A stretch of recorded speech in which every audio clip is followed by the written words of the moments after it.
I'm pretty much retired. I have one trustee role, the Epilepsy Society, and that in itself gives me a fair bit of purpose. Our younger daughter Imogen has had epilepsy since she was 15. She's now 27. And while she has lived a very fulfilling life, it clearly is, it's clearly limiting. And being involved in the charity to hopefully improve the lives of all 600,000 people in the UK with epilepsy is quite a big thing.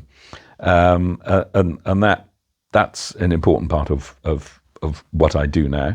And it's a full-on role. I chair the audit committee there. I go to board meetings. It's as time-consuming as any non-executive role I've ever had.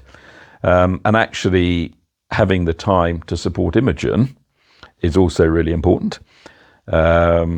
She's recently been working out in Vienna, and Susan and I, between us, have been providing some practical support for her to enable her to do her job out there without having too much of the sort of the demanding admin that comes from moving countries, moving flats, moving roles, all of which would create stress that would make the epilepsy worse.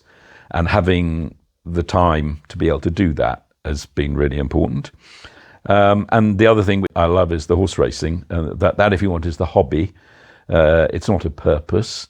No, that would be an exaggeration. My father was a professional jockey for 20 years and then trained horses for 20 years. My mum's father was a jockey.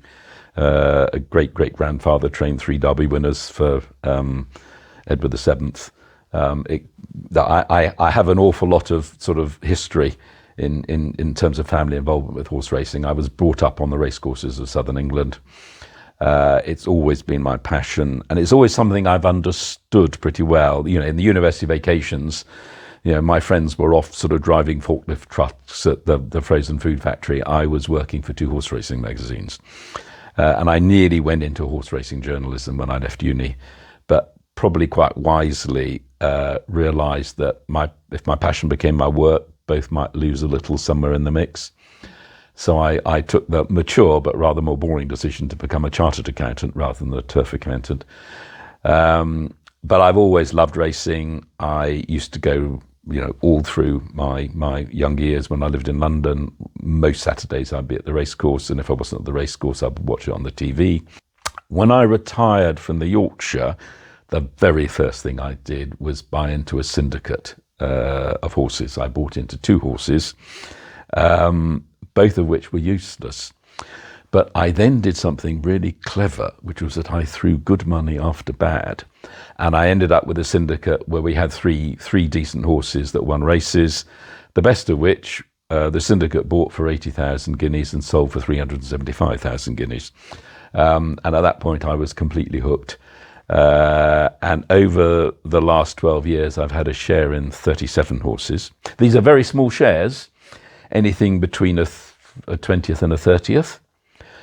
But what you realise when you go racing is particularly, the horse might have 25, 30 owners, but it's rare that more than 3 or 4 of you go on any particular day. So it feels like it is your horse.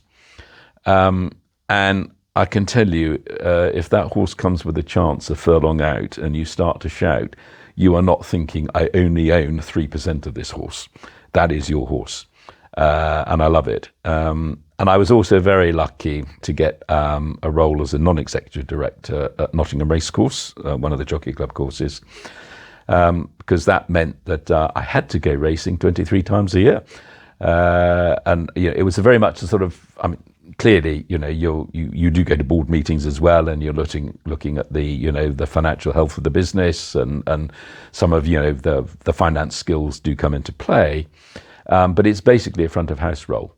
It's entertaining owners, trainers, sponsors, presenting prizes, taking winning connections for a glass of champagne afterwards, and so on and so forth. And you get to meet, people who are quite big in the sector, which I find really interesting.